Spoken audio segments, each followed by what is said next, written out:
여전히 주택과 차량 파손 등의 민간시설물의 피해는 증가하고 있습니다. 과연 이후에 지진이 발생할 가능성은 없는지, 또 여진을 느끼고 있는 수도권은 지진으로부터 안전한 것인지 자세한 내용 서울시립대 소방방지학과 이영주 교수 모시고 이야기를 나눠보도록 하겠습니다. 안녕하세요. 예, 안녕하십니까. 네. 자, 포항지진 역대 두 번째 강도라고 하는데 실제로 서울의 시민들이 느낀 체감 강도는 경주 때보다 더 컸던 것 같습니다. 5.4의 진도, 정확히 어느 정도의 그 지진이라고 볼 수 있습니까? 실제로 이제 지진 강도, 그러니까 저희가 소위 얘기하는 규모하고요. 그다음에 진도하고 이런 것들도 구분할 필요가 있는데요. 이를테면 이제 지진 규모라고 하는 것 자체는 쉽게 설명하면 이제 얼마나 큰 폭탄이 터졌느냐, 이 에너지량, 절대량을 말하는 거고요. 그다음 우리가 얘기하는 진도라고 하는 거는 그런 것들이 실제로 현상으로 나타났을 때 어느 정도 피해가 발생했느냐를 보는데요.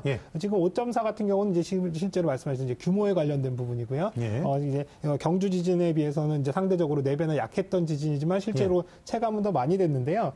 그 이유 중에 가장 대표적인 거는 이제 가장 이 진앙 그 발생했던 진원지가 지표면에 가깝게 예전에는 한 15km 이 정도 심도에서 됐었는데요. 최근에 지금 이번에 발생한 것들은 지금 이제 한 9km 이내 이렇게 발생을 하다 보니까 지표면에 직접적으로 영향을 많이 줬고요. 그다음에 이런 것들이 지금 이제 수직 방향으로 이런 부분들이 힘이 전달되다 보니까 수평으로 흔들리는, 좌우로 흔들리는 이런 이제 수평 방향에서 흔들림이 컸기 때문에요. 이런 것들로 인해서 피해가 훨씬 더 크지 않았나 이렇게 지금 판단을 하고 있습니다. 그러니까 지금 말씀하신 바에 따르면은 지금 강도로 따지면 지금 우리 그래픽을 보셨습니다만, 진도로 대략 한 9단계 정도의 강도들이 있는데, 지금 그 강도와는 또 별도로 진앙의 깊이가 낮기 때문에 지표면에 굉장히 가까웠기 때문에 훨씬 더 체감하는 체감이 더 컸다. 그래서 피해 규모도 더 크게 지금 느껴지고 있다. 또 실제적으로 나타나는 피해들도 마찬가지고요. 경주에서 지진이 발생한 지 지금 1년 한 2개월 됐습니다. 그런데 그 인근 지역인 포항에서 또 지진이 발생했단 말이에요.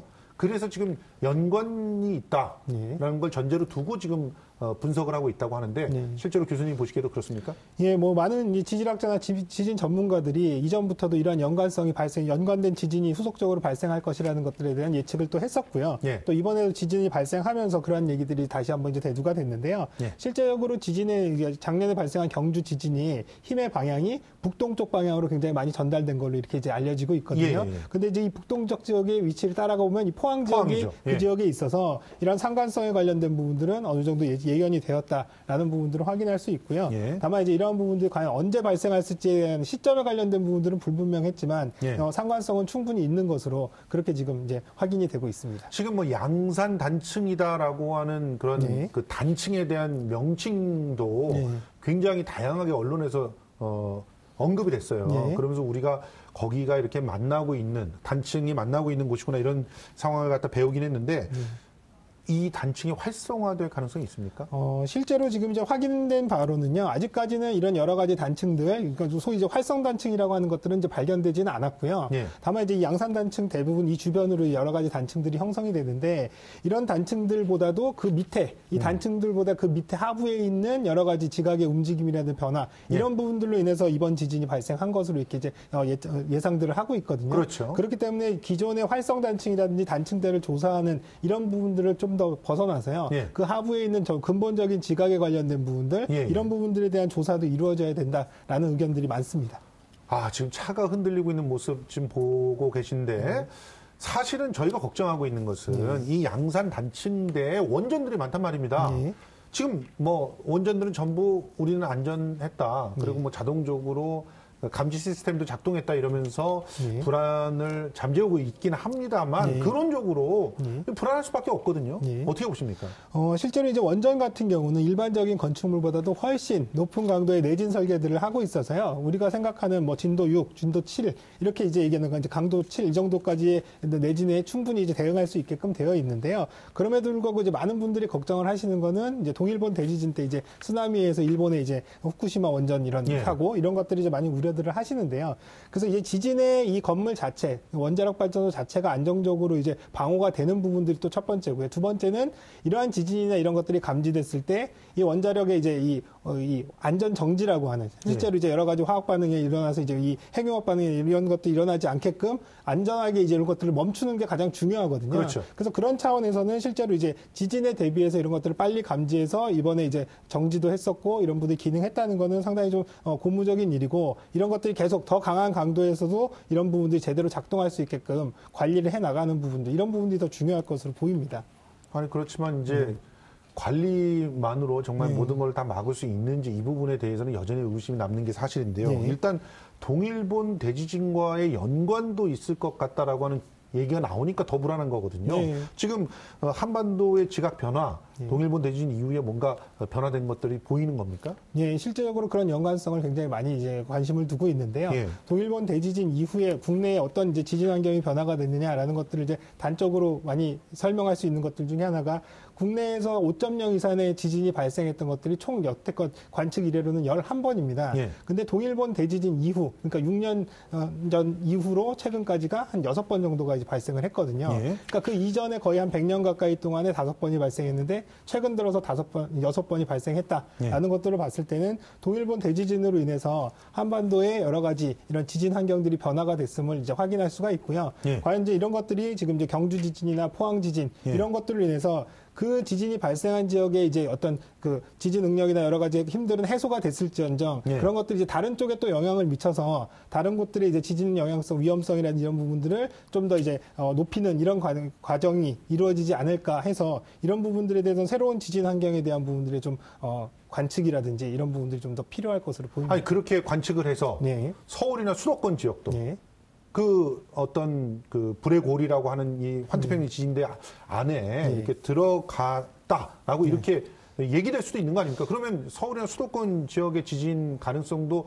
염두에 두고 지금 준비를 해야 되는 거 아니겠습니까? 근데 이제 실제적으로 이제 불의 고리에서는 이제 한반도 자체는 불의 고리에 이제 연속성상에 있다기보다는 불의 고리에서 발생하는 여러 가지 지진적인 변화로 인해서 힘을 받아서 2차적으로 이런 지진 환경이 바뀌는 이런 경우로 볼 수 있겠는데요.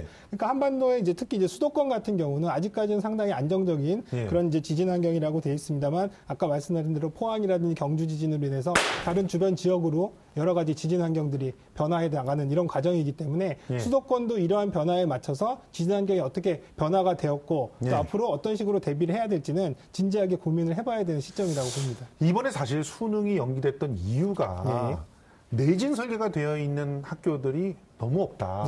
그리고 서울도 보면은 지금 무려 43% 정도밖에 내진 설계가 안 돼 있다 이런 얘기들 나오잖아요. 자 그러면 이 내진 설계가 부족한 상황에서 뭐 어떤 그 조치들을 갖다 지금 시급히 취해야 된다고 교수님께서 생각하십니까? 실제로 이제 내진 기준들은 우리나라 같은 경우는 1988년 이후에 이제 의무화되어 있고요. 지속적으로 그 대상들을 이제 좀 더 확대해 나가고 있는데요.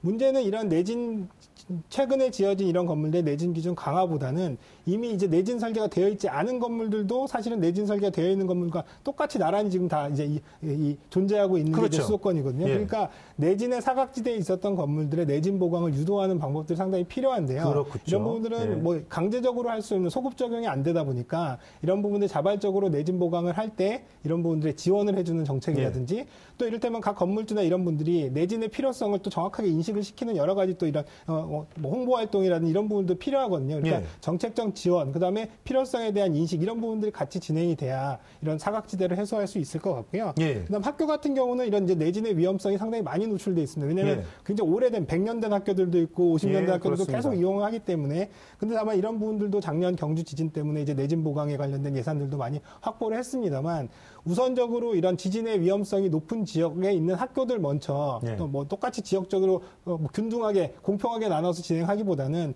위험성이 높은 지역에는 좀 더 집중적으로 먼저 이 내진 보강을 우선 진행을 하는 이런 정책의 우선순위를 좀 조정을 해야 될 필요는 있을 것 같습니다. 뭐 양산 단층대에 있는 그런 학교들을 뭐 먼저 경주라든지 포항 지원을 한다는 얘기죠.